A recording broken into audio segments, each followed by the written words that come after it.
Hello hi नमस्कार सांग मैंने केमती अच्छा निश्चिंत आपण मैंने भल थे मो चैनल को मुझे स्वागत करुच्ची। आज गोटे नुआ भिड करवा से भिडियो मुझे आपको देखेबी आम गाँ पाखे गोटे जंगल अच्छी से जंगल रे आज जंगली लेंबू आपण मैंने जो लेंबू को माने सरबत कर पिउछंदी बाहर बिक्री होउची किंतु जंगली लेंबू अच्छी से बहुत शरीर पे भल। आज अनुसंधान करवा मो से आप आसतु आम जंगल को जावा लेंबू देखा जंगली लेंबू।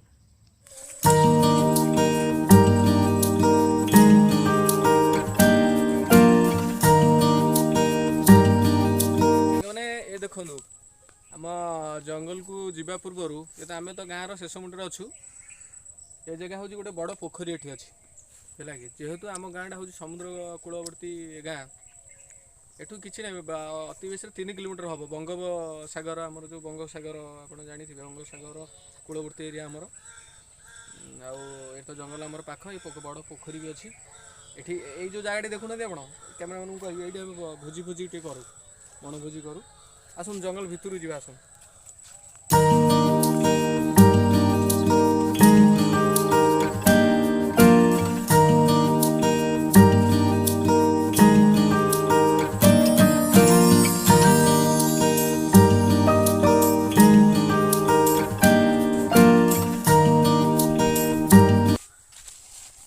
ये पर्यंत तो टिके माने परिष्कार आप देखिले टिके रास्ता अच्छी भितर को बहुत माने कौन कहले माने गछ पत्र सबू माने बहुत माने भितर जावा बहुत कष्ट साध्य एमती किसी रास्ता नहीं पूरा निघंच भितर आमती तो पड़ी प्राय 1 किलोमीटर पर्यंत जंगल बहुत भल लगे आम गाँव शेष मुंडे जेहेतु जंगल टी अच्छी बहुत भल लगे।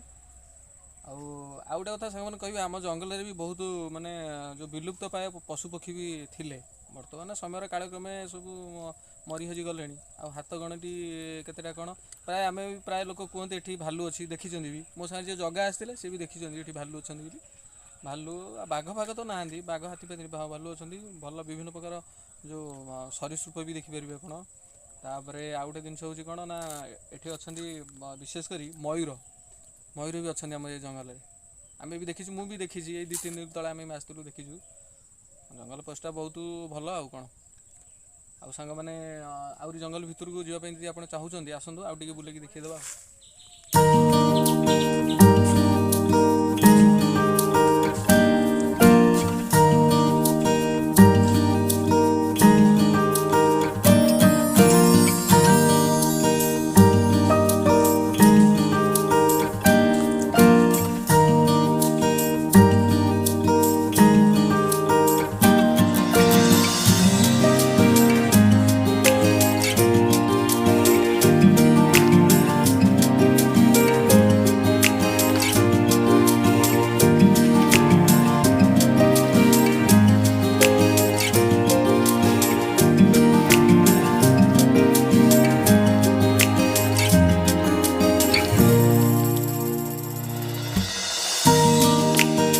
देखिपे पूरा घंच जंगल परिपूर्ण आम गाँ पाख छोट जंगल एठी बहुत जंगली सामग्री अच्छी माने जोड़ा कि दरकारी आम आज तो जो लेंबू आपको कही जंगली लेंबू निश्चिंत आप देखिए तेज आसन देखा गछ पाख आसन।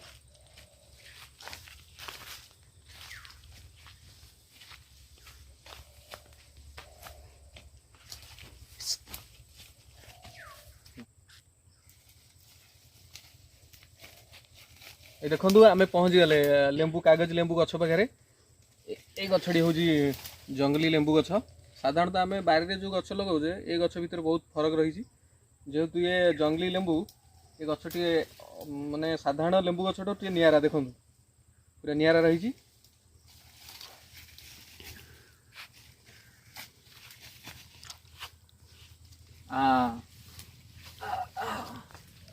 ये देखु ये है लेंबू टिके कैमरा पछू कर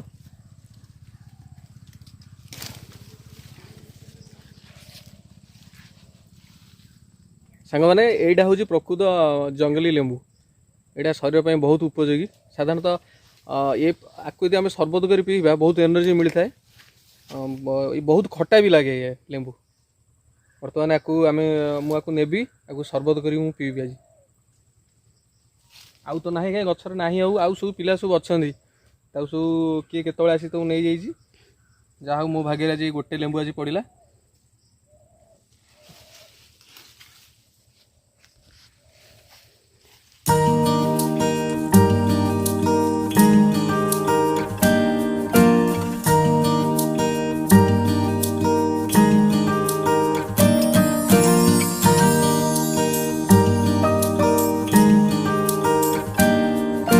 ଏମିତି ପଡ଼ିଛି ଆହୁରି 1 କିଲୋମିଟର ପର୍ଯ୍ୟନ୍ତ ଜଙ୍ଗଲ। ଆଉ ଆଜି ତ ଆପଣ ଦେଖିଲେ, ଆଉ ଗୋଟେ ଭିଡ଼ିଓ ଆମେ କରିବା ନେକ୍ସଟ ଭିଡ଼ିଓରେ, ଯେଉଁ ଭିଡ଼ିଓରେ ଆମେ ଏଇ ଜଙ୍ଗଲରେ ବଣଭୋଜି କରିବା ସେ ଭିଡ଼ିଓଟା ନିଶ୍ଚିନ୍ତ ଆପଣମାନଙ୍କୁ ଆମେ ସେୟାର କରିବୁ। ଆଜି ତ ଦେଖିଲେ ଆମେ ବର୍ତ୍ତମାନ ଜଙ୍ଗଲ ମଝି ଜାଗାରେ ପହଞ୍ଚିଲୁଣୁ। ଏମିତି ସେପଟକୁ ଅଛି 1/2 କିଲୋମିଟର, ଆଉ ଏପଟ ଉତ୍ତର ପାଖକୁ ବି ଅଛି 1/2 କିଲୋମିଟର। ଆମେ ବର୍ତ୍ତମାନ ମଝିରେ। ଆଉ ମୁଁ ଭାବୁଛି ଆଜିର ଏଇ ଭିଡ଼ିଓକୁ ଏଇଠି ପରିସମାପ୍ତି କରିବା। ନେକ୍ସଟ ଭିଡ଼ିଓ ଯେଉଁଟା କରିବୁ ଆମ ଗାଁର ଯେଉଁ ପିଲାମାନେ ଅଛନ୍ତି ତାଙ୍କୁ ନେଇ ଗୋଟେ ବଣଭୋଜି କରିବା, ଆଉ ସେ ଭିଡ଼ିଓଟି ନିଶ୍ଚିତ ଆପଣମାନଙ୍କୁ ସେୟାର କରିବୁ। ଭିଡ଼ିଓଟି ଆପଣମାନଙ୍କୁ ଭଲ ଲାଗୁଥାଏ ତାହେଲେ ଲାଇକ୍, ସେୟାର ଆଉ ସବସ୍କ୍ରାଇବ୍ ନିଶ୍ଚିନ୍ତ କରିବେ। ଏମିତି ଗୋଟେ ପରେ ଗୋଟେ ଭିଡ଼ିଓ ଆପଣମାନଙ୍କୁ ଆମେ ଭେଟିଦେବୁ।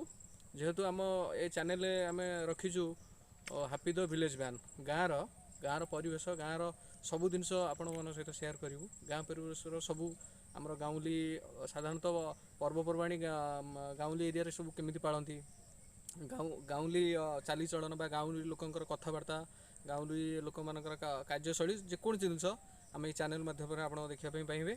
ନିଚ୍ଛୁକ ଓଡ଼ିଆ ଘରର କାହାଣୀ, ଯେହେତୁ ଆମର ଏ ଓଡ଼ିଆ ଚ୍ୟାନେଲଟି ଆମେ ବନେଇଛୁ।